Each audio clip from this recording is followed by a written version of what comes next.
Welcome to the first Drawing Sync video, Join a Workshare. In this video, you join a sample Workshare so everyone can follow these steps. I'm Richard Frank, software developer of Drawing Sync, an AutoCAD app that supports co-authoring through a central Workshare. If you have not installed Drawing Sync yet, you can do so from the Autodesk App Store. Details in the link below. So let's start from AutoCAD.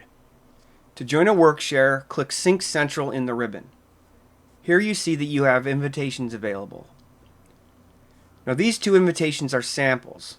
Other invitations will appear here and include the email of the Workshare owner. Select Sample and click Sync to download drawings to your device. You can now open the drawings in your project folder.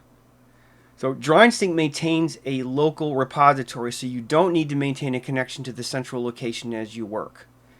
The sample Workshare here contains classic sample drawings. If you recognize this nozzle, you might have used AutoCAD for a while. This drawing is part of a sample Workshare that is read-only, so if you edit this drawing, you can't share changes.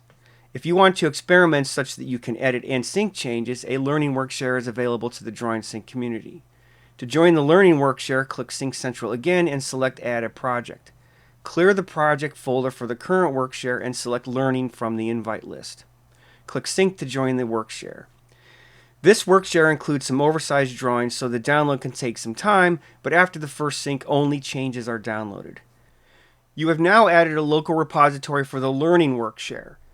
This allows you to work offline in your project folder, such that access to the central location is required only when you sync. Now I'll end the video here, but you are welcome to edit the drawing and sync changes. When joining this Workshare, you are anonymous unless you modify a drawing and sync.